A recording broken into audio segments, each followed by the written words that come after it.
Téngannos los hombres por servidores de Cristo, un buen soldado de Jesucristo, un obrero aprobado. Estas son palabras del apóstol Pablo en sus epístolas, hablando del ministerio.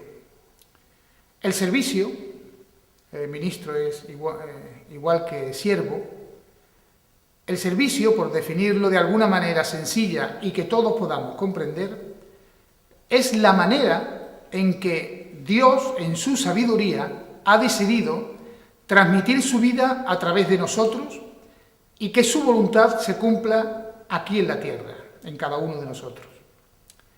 Ya que allí, seguramente, no habrá el mismo ministerio, puesto que todos estaremos perfectos y completos en Cristo. Luego, el ministerio, que sepamos, es para esta vida. Y Dios ha decidido manifestarse con y a través de nosotros. Somos colaboradores de Dios. Luego podemos decir, sin temor a equivocarnos, que el ministerio es una idea de Dios para la Iglesia. Igual que una idea de Dios es la familia o el matrimonio, tanto en el Antiguo como en el Nuevo Testamento vemos esta figura de una u otra manera. Esto es debido a que la revelación de Dios siempre ha sido progresiva y ha ido siempre al compás de los tiempos, la cultura y la evolución de los pueblos, siempre al paso que nosotros hemos podido andar. Tengamos en cuenta que conocer a Dios nos llevaría, como dijo San Juan, la vida eterna. Dios se ha manifestado siempre a través de hombres y a través de su cultura. Este tándem lo puedes apreciar innumerables veces en el Nuevo Testamento y en el Antiguo Testamento.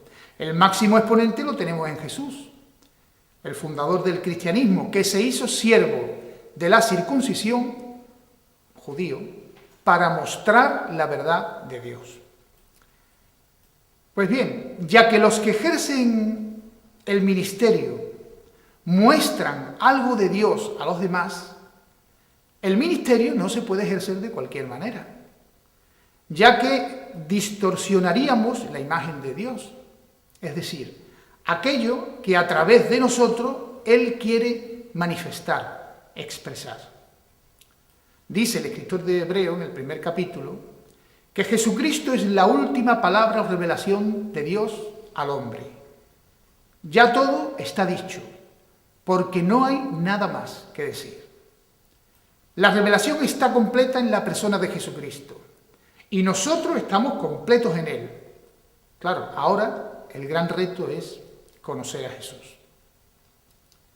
En la medida en que seamos capaces de conocer a Jesús, es que lo vamos a dar a conocer a través de nuestras vidas, dones y a través de nuestros ministerios. Esto no puede funcionar de otra manera. Por eso yo soy de los que piensan que como la verdad de Dios está repartida entre su pueblo, entre sus hijos, todos tenemos un ministerio, ya que todos tenemos algo de Dios en nosotros. Por ello, no pertenecemos los unos a los otros. Somos eslabones en una gran cadena, somos un equipo. Tú tienes algo que yo necesito y viceversa. Si yo recibo eso de ti, es que tú estás ejerciendo bien tu ministerio, ya que el ministerio, el don, el servicio, no es para ti, sino para los demás, los que te rodean. Por esto que vengo diciendo, el buen ejercicio del ministerio está estrechamente relacionado con la madurez espiritual. Y la madurez no con los años, sino con conocer a Cristo, y esto es obediencia a su palabra. Esto es echar raíces. ¿Habrá otra manera mejor? La falta de obediencia a la palabra de Dios revelada a tu vida será un impedimento en el buen ejercicio de tu ministerio. Podrás tener hojas que aparentarán, pero que no cumplirán ni de lejos el propósito de Dios, que es conocerle a Él para darlo a conocer. En el reino de Dios la autoridad está cimentada en un carácter piadoso. El ser precede al hacer. La función sigue al carácter. Dice Pablo a su hijo espiritual Timoteo, sé ejemplo. Vemos las cualidades esenciales que debe tener un líder, un responsable en esa epístola a Timoteo. Y es básicamente el carácter, la fidelidad, la rectitud moral y la responsabilidad. Los consejos no son de preparación intelectual o teológico, no, sino de carácter. Si no dejas que Dios trabaje el carácter en tu vida, tu don, tu servicio, tu ministerio, te podrán llevar a un lugar donde tu carácter no te podrá sostener. Cuando nosotros damos reconocimientos, ceremonias, licencias, títulos académicos, seminarios, nosotros estamos hablando donde la palabra de Dios calla. El ministerio no es un oficio, no es una salida económica, es un llamado de Dios y no se puede ejercer de cualquier manera. Dice Pablo a Timoteo, doy gracias al que me probó antes que me confió. También dice, no solo a él, sino a todos los que hoy escuchan, procura con diligencia presentarte a Dios aprobado, como aquel que no tiene de qué avergonzarse. De manera que el que nos aprueba o no para el ejercicio del ministerio es el Señor. Este es el espíritu que abrazan también los estudiantes al final del curso. Ellos procuran con diligencia presentarse delante de sus profesores aprobados. Pero como a Dios no lo vamos a impresionar con nuestro conocimiento teológico, ya que Él lo sabe todo, Él también es un Dios, sobre todo es un Dios moral, santo, pues quiere que nosotros también lo seamos. No tanto el conocimiento, sino el carácter. Quisiera ilustrar esto con una anécdota de un profesor que me contaron en una ocasión, un profesor de matemáticas que le puso a la clase un examen de trigonometría. Resulta que este hombre se tenía que ausentar de la clase, pero el examen había que hacerlo. Y antes de ponerle el examen a los alumnos, les dijo, chavales, tengo que ausentar, pero vamos a hacer el examen. En realidad os voy a poner dos exámenes, uno de trigonometría y otro de honradez. Si tenéis que fallar alguno, fallad trigonometría, porque hay mucha buena gente en el mundo que no podría pasar un examen de trigonometría, pero no debería de haber nadie que no pasase un examen de honradez. Carácter antes que conocimiento. Pero vayamos al Antiguo Testamento, que es verdad que cuando lo lees a la luz del Nuevo, nosotros, occidentales del siglo XXI, a quienes nos han alcanzado los finales de los siglos, lo hacemos no sin cierta pesadez, ya que ahora, estando iluminados por el Espíritu Santo, por el vino nuevo, cuando lees el Antiguo es como ponerse una camisa de fuerza, es molesto.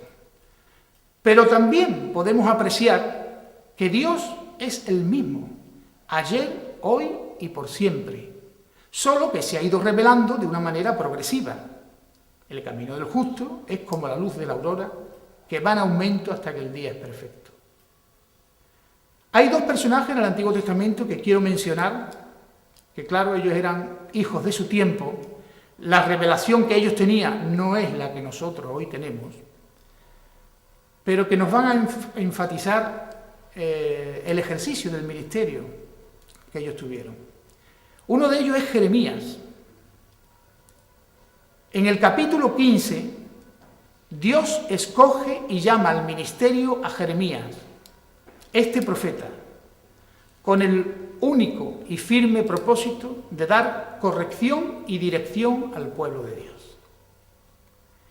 En el ejercicio del ministerio, como a la mitad de su vida, a este hombre le surgen muchas preguntas, le falta información, no tiene todas las piezas del puzzle y anda siempre llorando, Se le conoce como el profeta llorón. ¿Por qué? Se pregunta. ¿Por qué? ¿Por qué? ¿Por qué? Pues bien, si Jeremías tiene preguntas, Dios tiene respuestas. Los 52 capítulos del libro están llenos de frases como: el Señor me dijo, vino palabra del Señor, el Señor se reveló a mi vida. Ojo, a la mitad de su vida y a la mitad de su ministerio, Dios le dice a su siervo que se arrepienta. Mejor, le dice que se convierta. En el versículo 19. Claro, esto me dice a mí que en el camino de la vida nos podemos despistar y llegar a ser cristianos nominales, sin fuego vivo ni viento fresco. Perdemos la visión que nace de la relación, donde sí, la gente nos respeta, nos tolera, nuestra religión es protestante, eres católico, y ahora empezamos a hablar de algo en vez de alguien. Y empezamos a seguir a Jesús desde lejos. Y entramos en una nebulosa, en un despiste generalizado, en un lenguaje y en una actitud donde incluso los hermanos de la Iglesia, los de siempre, empiezan a parecernos extraños. Empiezas a ver, o cuando tú empieces a ver a Dios lejos de tu vida, adivina quién fue el que se alejó. Fallamos en el carácter, en la vocación en la que hemos sido llamados, en la sincera fidelidad a Cristo. No que eso que haces ahora sea malo en sí mismo. Me refiero si tienes nuevas amistades, nuevas relaciones, trabajos, no. Pero esas cosas que tú haces ahora mismo, si compiten con Cristo, ese es su mal. Tú, que te has acercado lo suficiente al Señor, para ti está mal. De esa manera, erras el blanco, que es una definición muy sutil de pecar. Le dice a Jeremías: si te convirtieres, yo te restauraré, y delante de mí estarás. Si entresacares lo precioso de lo vil, tú serás como mi boca. Que se conviertan ellos a ti, y tú no te conviertas a ellos. Ese fue el consejo que Dios le dio a su siervo Jeremías. Hay otro caso significativo de ministerio y servicio que lo encontramos en el libro de Samuel. Si le preguntásemos hoy a cualquier judío ortodoxo sobre los personajes más influyentes del Antiguo Testamento, te puedo asegurar que de este no se olvidaría. Pero ¿cómo nació este profeta? Bueno, pues tuvo su historia que se halla en el capítulo 2 de Primera de Samuel. Hasta entonces, el ministerio existía con la economía levítica, es decir, la sucesión de padres a hijos en el sacerdocio. Era, por lo tanto, una casta. Elí, que era el sacerdote en aquel tiempo, tenía 2 hijos. Pero dice la Escritura claramente que estos no conocían a Dios y se corrompieron, se comportaban mal, impíamente. De esta manera hacían pecar al pueblo. Claro, viendo esto Dios, en su revelación progresiva hacia los hombres, se vuelve a revelar otra vez. Y nos viene a decir en el versículo 35, como disculpándose: servirme a mí, sí, pero hombre, no de cualquier manera, como hacían los hijos de Elí. Esto de servir a Dios no es un funcionariado. Claro, representas a Dios y la gente hace comentarios y tropieza porque hay cosas que no pueden entender. Dice la Escritura que era muy grande el pecado de los hijos de Elí. Y Dios se enfadó y actuó de oficio. El ministerio no se hereda, el carácter tampoco. Tenemos que ser aprobados por Dios. Y Él no puede ser burlado, distraído, engañado, driblado por atajos. Él conoce los corazones. No se le puede pelotear. Él no es vulnerable ni a prebendas ni a favores.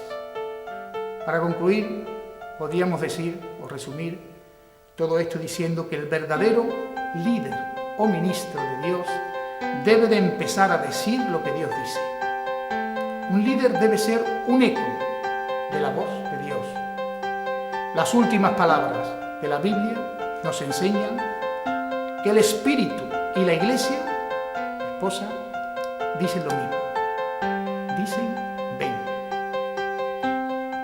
Leí de una anécdota de un siervo de Dios que llegó por primera vez a California y en el autobús leyó un letrero que decía: bienvenido a California. Punto suspensivo. Ahora vete a tu casa. Claro, este mensaje me confundió, ya que en el mismo anuncio se le invitaba a dos cosas distintas. Es mi oración que nuestras vidas no transmitan la misma señal en aquellos que nos miran y nos observan. Dios está obrando en sus vidas, llamándoles y les dice: ven.